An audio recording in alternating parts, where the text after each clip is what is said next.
নমস্কাৰ ত্ৰিবেণী খবৰলৈ আপোনাক স্বাগত মই অজিত দাস অসম সাহিত্য সভা অসমৰ এটা জাতীয় সংগঠন শতিকা পুৰণি অসমীয়াৰ আপোন এই অৰাজনৈতিক অনুষ্ঠানটো অসমীয়া ভাষা সাহিত্য সংস্কৃতিৰ প্ৰচাৰ আৰু উন্নতিৰ বাবে ব্ৰতী হৈ আছে বৰ্তমান এই অনুষ্ঠানটো বিভিন্ন অভিযোগ প্ৰতি অভিযোগেৰে ভাৰক্ৰান্ত মুকলিকৈ ক'বলৈ গ'লে অসম আন্দোলনৰ পিছৰ পৰাই অসমীয়া জাতিৰ স্খলন আৰম্ভ হয়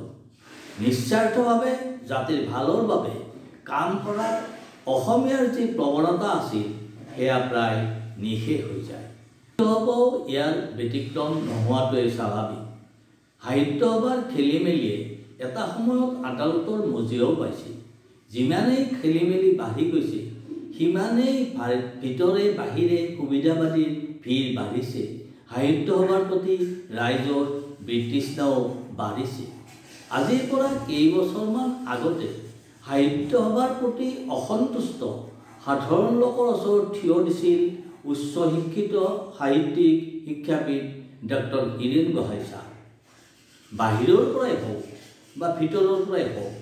তেখেতে সাহিত্য সভা সঠিক পথ দেখুৱাবলৈ সক্ষম হ'ব বুলি সাধাৰণ লোকে বিশ্বাস কৰিছিল কিন্তু অসমীয়াৰে দুৰ্ভাগ্য গোহাঁই ছাৰে সাহিত্য সভাক সঠিক পথ দেখুওৱাৰ সলনি সাধাৰণ অসমীয়াৰ অসন্তুষ্টিখিনিক ব্যৱহাৰ কৰি সাহিত্য সভাক একশৰীয়াকৈ থৈ অসম সাহিত্য সন্মিলনী নামৰ নতুন মঞ্চ এখনৰ জন্ম দিয়াহে দেখা গৈছিল অৱশ্যে সাধাৰণ মানুহে তেখেতৰ এই সংকীৰ্ণ কাৰ্যক আদৰণি জনোৱা দেখা নগ'ল সাহিত্য সভাৰ প্ৰাক্তন সভাপতি শিক্ষাবিদ নগেন শইকীয়া ছাৰে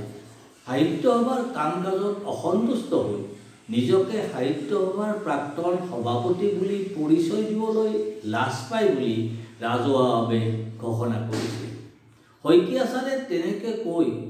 প্ৰাক্তন সভাপতি হিচাপে সাহিত্য সভাৰ প্ৰতি তেখেতৰ দায়বদ্ধতাৰ পৰা আঁতৰি গৈছে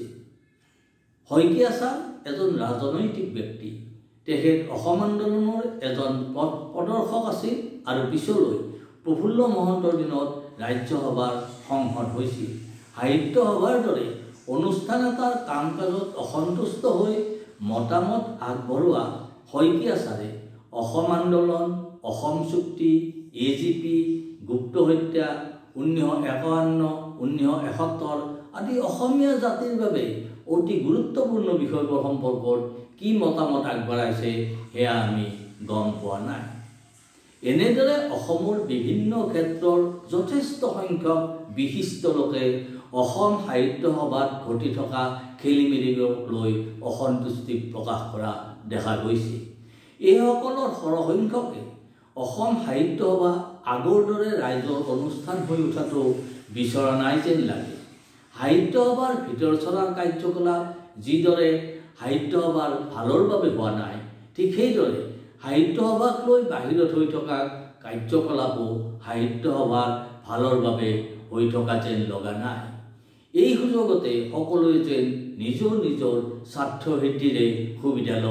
ল'বলৈ উঠি পৰি লাগিছে অথচ সাধাৰণ অসমীয়া লোকে এতিয়াও সাহিত্য সভা পুনৰ আগৰ দৰে হৈ উঠাটো বিচাৰে এই সম্পৰ্কত পৰৱৰ্তী সময়ত আলোচনা কৰিবলৈ চেষ্টা কৰিম আজিলৈ ইমানেই চেনেলটো লাইক শ্বেয়াৰ আৰু ছাবস্ক্ৰাইব কৰিব বুলি আশা কৰিলোঁ ধন্যবাদ